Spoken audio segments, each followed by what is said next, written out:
রয়েছে, ইনজেকশন দিয়েছে হাতে, প্রচন্ড ব্যথা করছে, তো খুব টেনশন হচ্ছে। এই হাসপাতাল থেকে নিয়ে আসলাম, তারপরে আমিও তো খুব একটা মানে ভালো নেই যে এত হাঁটা চলা করতে পারবো, এতটা যেতে পারবো। জানি না, ঠাকুর যেন না যেতে হয় আর হাসপাতালে। ও প্রচন্ড কান্নাকাটি করছিল, এমনি তো ইনজেকশনের ভয় পায়। গুড মর্নিং, সবাই কেমন আছো? আশা করি ভালো আছো, সুস্থ আছো। আমিও ভালো আছি। হ্যাপি লাইফ টুম্পার ঘরেতে তোমাদের সবাইকে স্বাগত। এই দেখো ঘরের অবস্থাটা দেখো, এই দেখো। সুব্রত এই জাস্ট বেরিয়ে গেল ডিউটিতে, আমার এবার কাজের পালা। কাজ করব, ঘরদোর গোছাবো। ঘরের অবস্থাটা কি, সব জিনিসপত্র মানে একদম উলট পালট হয়ে পড়ে রয়েছে। একটু ঘরটা গুছিয়ে নিয়ে তোমাদের সাথে আবার কথা বলতে আসছি। সকাল সকাল ঘুম থেকে উঠে কত কাজ করে ফেলেছি।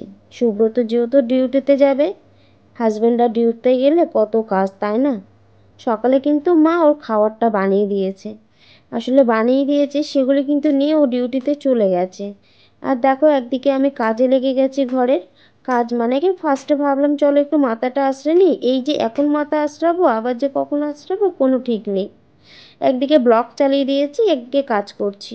আসলে সবার ভিডিও তো দেখা উচিত না, আমার ভিডিও যতক্ষণ সবাই দেখে আমারও তো উচিত সবার ভিডিও দেখা।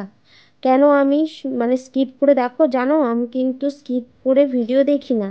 আমি হয়তো শুনি না, ওটা হয়তো আসতে দিই, যেহেতু মেয়েকে পড়াতে আসে পাশের ঘরে।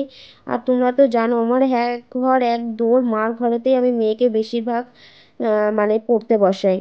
আর আমি যেহেতু ঘরটা একটু দেরি করে গোছাচ্ছি, তোমরা তো জানোই যে আমার অপারেশনের সবে এখন 1.5 মাস হয়েছে। আমি পুরো কাজ আমার মানে বারণ আছে করা, তাও আমি ঘরের কাজ কিন্তু লেগে গেছি করার জন্য। সুব্রত এগুলো দেখে প্রচণ্ড বকাবকি করে।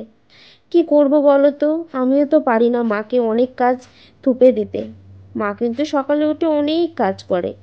কথাতেই আছে দুটো সংসার, মানুষে একটা সংসারই সামলাতে পারে না, আর একটা সংসার। মা কিন্তু বয়স হয়েছে, তা যেহেতু মার হাতে হাতে কাজ করার জন্য আমি নিজেও কিন্তু একটু কাজ শুরু করে দিচ্ছি। কষ্ট হয়, সে তো ছেলে, সে তো বলবেই। আমাকে বলেছে টুম্পা তোমাকে কিন্তু ডাক্তার বলেছে বেশি কাজ করতে না। কি করব বলো তো, আজকে আমি অসুস্থ, কালকে ও অসুস্থ, কালকে ও অসুস্থ, এরকম করলে হবে? আমার ঘরটা কে গোছাবে? হ্যাঁ অবশ্য আমার মেয়ে আমার হাজবেন্ড গুছিয়ে দেয়। সংসারে একাধিক কাজ করাটা কিন্তু সবারই দরকার। হাজবেন্ড ডিউটিতে রয়েছে বলেই কিন্তু কাজটা করতে পারছে না, বাট ও বাড়ি থাকলে কিন্তু অবশ্যই কাজ করে। কথাতেই আছে মিলেমিশে কাজ করাটাও কিন্তু খুবই প্রয়োজন। না না, আমার হাজবেন্ড কিন্তু অরিজিনালি কাজ করে, তোমরা তো দেখেছই। আর ও কিন্তু ভীষণ ভালো। আমাকে কেন বকে, আমাকে বলে টুম্পা একটু রেস্ট নিতে হয়, এত কাজ করতে নেই। হট করে মেয়ের পেটে ব্যথা শুরু হয়ে গেছে সকাল থেকে, তা ওকে একটা গ্যাসের ট্যাবলেট খাইয়েছি, একটু মুড়ি দিয়েছি। এখন এই ওষুধটা দেবো, এটা পেটে, এই ওষুধটা দেবো, পেটে ব্যথার ওষুধ এটা। যাই গিয়ে একটু খাইয়ে দিই এই ওষুধটা। তারপরে দেখো ঘরে গাছগুলি রয়েছিল, আর সেই থাকা গাছগুলি কিন্তু আমার ধুয়ে নিতে হচ্ছে। কারণ কি বলতো, 1 সপ্তাহ পর পর যদি একটু জলটা চেঞ্জ করি গাছগুলো কিন্তু ভালো থাকে। আর জলটা চেঞ্জ করলে কিন্তু গাছগুলো খুব তাড়াতাড়ি একটু বাড়ে। আসলে কি বলতো, আমরা তো মানে সপ্তাহে একদিন জলটা চেঞ্জ করি। ওই জলগুলি কি বলতো রৌদ্রে থেকে থেকে দেখো কেমন গরম হয়ে যাচ্ছে। তারপরে দেখো ধুলোবালি পড়ছে, আমার মনে হয় চেঞ্জ করে একটু ধুয়ে টুয়ে রেখে দেওয়াটাই বেটার, তাই না? তারপরে চলে আসলাম, দেখো ফ্রিজের মধ্যে কিছুটা তরকারি ছিল, সেটা বার করলাম। শীতের তরকারি খেতে তো ভীষণ ভালো লাগে। ডাল রয়েছে, ভাত রয়েছে, দেখো গরম গরম ভাত ডাল সব নিয়ে নিচ্ছি। আসলে কি বলো তো, তরকারিটা থাক, আর খাবো না, ওটা মা খেয়ে নেবে। আমি একটু ডাল দিয়ে একটু ভাত খাবো, আর একটু আলু সিদ্ধ মাখবো। আসলে মা সকালে গরম গরম ভাত করেছিল, অবশ্য সুব্রত বাবা ডিউটিতে যাবে বলেই করেছিল। নচেত ঠান্ডা ভাত থাকলে মা রুটিও করে, মা ভাতও করে। মানে কোনো দিন মানে এক জিনিস করে না। মা ভাবে যে একটুখানি প্রত্যেক দিন ভাত খাবো, একটু রুটি করি বা কোনো কিছু। সংসারে দেখো যেমন খেতে হবে তেমন রাখতে হবে, তেমন কিন্তু কাজও করতে হবে। কালকে মাঠে গেছিলাম, মাঠে গিয়ে দেখো শশা তুলে নিয়ে এসেছি। আর এই শশাগুলো রয়েছে আলু, পটল, উচ্ছে। আর এদিকে এই যে এই শাকগুলো নিয়ে এসেছিলাম, শাকগুলো কাটবো। খুব কচি কচি শাক, একদম পুরো ডগা ডগার থেকে এই দেখো দেখে দেখে নিয়ে এসছি। এগুলো কাটাকুটি করে নিয়ে একটু সবজিওয়ালা আসলে একটু বেগুন নেব, বেগুন নিলে এর মধ্যে একটু দিতে পারবো। বটি নিয়ে বসে পড়েছি কাটতে। আর এই যে দেখো, পাড়াতে যদি একটু এইসব ঢোকে না, কিছু না কেনাকাটা করলে ভালো লাগে না। আসলে কি বলতো, ইনি কিন্তু অনেক জিনিস এনেছে, আর এত সুন্দর সুন্দর জিনিস এনেছে বলে বোঝাতে পারবো না। 5 টাকা থেকে 500 টাকা পর্যন্ত খুব দামি দামি জিনিস এনেছে, জানো তো, দেখে কিন্তু ভালোও লাগছে। রান্নাঘরে চলে এসেছি মেয়ের ভাত বাড়তে। আমার খাওয়া দাওয়া হয়ে গেছে, তোমাদেরকে আমার আর খাওয়াটা দেখালাম না, প্রত্যেকদিন এক কি দেখাবো। আমি ভাত খেয়ে নিয়েছি, আর আর কি রান্না হয়েছে তোমাদেরকে দেখাবো। মেয়ের দেখো থালা নিয়ে নিয়েছি ভাত বাড়বো বলে। ওর আজকে পেটে প্রচণ্ড ব্যথা করছে, সকাল থেকে ওষুধ খাইয়েছি, গ্যাসের ট্যাবলেটও দিয়েছি সকালে, একটু চা খেয়েছে, একটু মানে শুকনো মুড়ি খেয়েছে। তারপরে একটু বেলা হলে আমাদের এখান থেকে এক জায়গার থেকে ওষুধ এনে দিয়েছি। অবশ্য ওদের বাড়িতে ওনার জামাই হচ্ছে ডাক্তার, তাও মেয়ে বলছে পেটের ব্যথাটা কমেনি ওষুধ খাওয়ার পরে। তা এখন বলছে মা এখনও মানে অল্প অল্প ব্যথা করছে। তাই আমি বললাম চল দুটো ভাত খেয়ে নে, তারপরে দেখছি। চল আগে কি রান্না হয়েছে একটু দেখিয়ে দিই। বাচ্চাদের শরীর খারাপ বলে সত্যি ভালো লাগে না, শুধু অস্থির হয় কখনো ভালো হয়ে যাবে কখনো সুস্থ হয়ে যাবে, কিসে ভালো হয়ে যাবে সেটাই টেনশন লেগে যায়। চলো কি রান্না হয়েছে একবার দেখি। জাস্ট মা রান্না করলো সবে, আমরা দুজনা খাওয়া দাওয়া করে তোমাদেরকে খাওয়াটা দেখাতে আসলাম। ভাত করেছে গামলাতে, যেহেতু সুব্রত সকালে খাবার নিয়ে গেছে, ওরা দুপুরে আর খেতে আসবে না, একেবারে রাতে ঢুকবে, এই জন্য গামলাতেই রান্নাটা করেছে। ভাত করেছে গরম গরম ভাত, আলু দিয়ে বেগুন দিয়ে পটল দিয়ে তরকারি করেছে, আর এই যে মুসুরির ডাল। এটাই হচ্ছে আমাদের দুপুরের খাওয়া। সারাদিনের মেয়ে বলেছিল পেটে ব্যথা করছে, অতটা খেয়াল করিনি। হট করে দেখছি বেলা বাড়তে বাড়তে মেয়ে অনেক অসুস্থ হয়ে পড়ছে। কি করি বলো তো, বাড়িতে ছেলেরা না থাকলে যা হয়। আসলে হাজবেন্ড বাবা ডিউটিতে গেছে, আমার এরকম দেখে দিদি বলল চল আমিও নিয়ে যাচ্ছি, সঙ্গে সঙ্গে মেয়েকে হাসপাতালে নিয়ে আসলাম। মেয়েকে দেখো আনতে আনতে মেয়ে অনবরত বমি করা শুরু করে দিয়েছে। আমার এত কষ্ট হচ্ছে তোমাদেরকে বলে বোঝাতে পারবো না। আসলে তোমরা ভাবছো হয়তো মনে হয় আমি মিথ্যা কথা বলি, এবার কি বলো তো, আমি তোমাদেরকে কিন্তু সবই তুলে ধরি। এটা কেন তুলে ধরবো না, আমরা কতটা অসুস্থ না সুস্থ সেটা তোমাদেরকে দেখানো উচিত। মেয়েটা অনবরত কেঁদে যাচ্ছে, ওর মাসি কিন্তু ওকে সামলাচ্ছে, আমিও সামলাচ্ছি, কিন্তু আমার থেকে ওর মাসিকে অত্যাধিক ও বেশি মানে ভালোবাসে। আর এই দেখো মেয়েটাকে ইঞ্জেকশন দিতে গিয়ে কতটা হাতটা কেটে ফেলেছে। আসলে ও একটু খুব ছটপট করছিল, আসলে ইঞ্জেকশনের ভয় পায় তো প্রচণ্ড।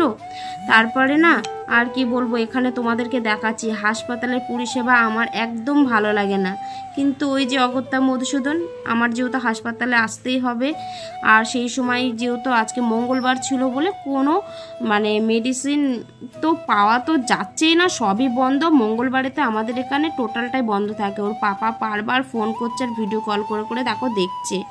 আসলে ওর পাপাও খুব টেনশানে পড়ে গেছে যে আমি তো বাড়িতে নেই, বাবাও বাড়িতে নেই, এদিকে ওরা কি করবে। তাই জন্য ভিডিও কল করে মেয়েকে দেখছে আর বলছে এটা করো ওটা করো।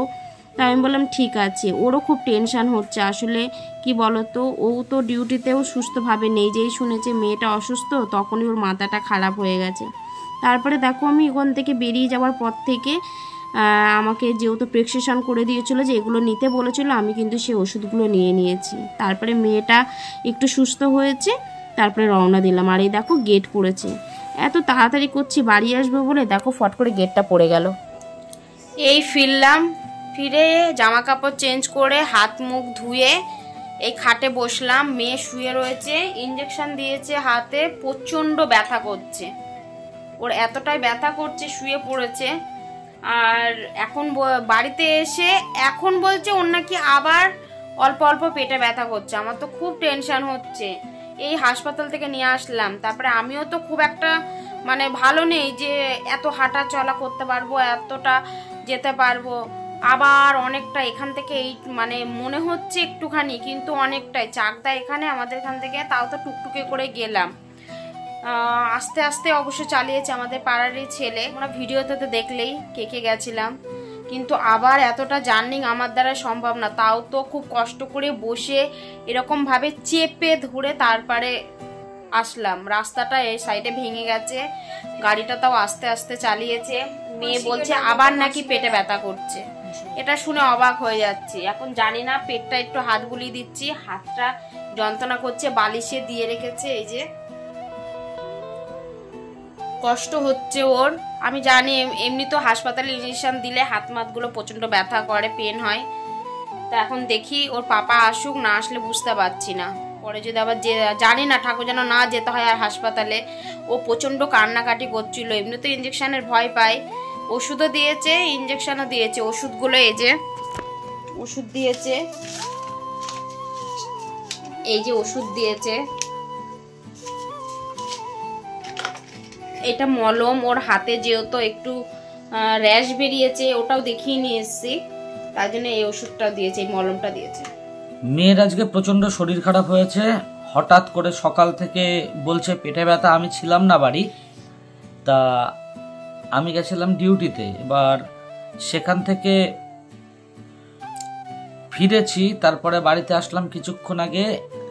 তা টুম্পা আজকে হসপিটালে নিয়ে গেছিল মেয়েকে, ইঞ্জেকশন দিয়েছে, তখন ঠিকঠাক ছিল। তারপরে আবার পেটে ব্যথা বলছে, আবার দুবার বমি করলো। কিন্তু এত রাতে আমি কোথায় নিয়ে যাব? আর আজকে আমাদের এখানে মানে আমাদের এই জায়গাটাতে মঙ্গলবার দিন করে না সব বন্ধ থাকে, সব ডিসপেন্সারি, ডাক্তার থাকে না। সুতরাং আজকে ওই বমির ওষুধ আর পেটে ব্যথার ওষুধ খাইয়ে রাতটা কোনো রকম রাখবো। তারপরে আগামী দিন আমার ডিউটি রয়েছে, যেতেই হবে আমার। টুম্পাকে দিয়ে ভাবছি ডাক্তার দেখাবো। তা আজকে আর ভালো লাগছে না। ভিডিওটা আজকে এখানেই আমরা শেষ করব। তোমরা এরকম পাশে থেকো আমাদের। আর যারা যারা আমাদের চ্যানেলটা এখনো সাবস্ক্রাইব করেনি তারা প্লিজ চ্যানেলটা সাবস্ক্রাইব করে নিও। ওই দেখো মেয়ে এই কিছুক্ষণ আগে বমি করলো, বমি করে এসে বসে এই একখানা বিস্কুট খেলো। মানে ভালো লাগছে না, শরীরের মধ্যে অস্থির করছে বলছে। তা তোমাদের কাছে অনুরোধ, তোমরা এইভাবেই আমাদের পাশে থেকো, আমাদের চ্যানেলটা সাবস্ক্রাইব করো আর লাইক করো, কমেন্ট করো। তোমাদের কাছে আমার একান্ত অনুরোধ, আমাদের এই ভিডিওগুলো তোমরা একটু সবার কাছে শেয়ার করে দিও। চলো আজকের মতো ভিডিওটা এখানেই শেষ করছি, এখানেই রাখছি। তোমরা সবাই ভালো থেকো, সুস্থ থেকো, নিজেদের খেয়াল রেখো। কেননা ওয়েদার চেঞ্জ হচ্ছে, সবারই এখন একটু প্রবলেম হবেই। আমারও মনটা আজকে ভালো নেই। চলো আজকের মতো tata, bye bye, good night, সবাই ভালো থেকো, শুভরাত্রি।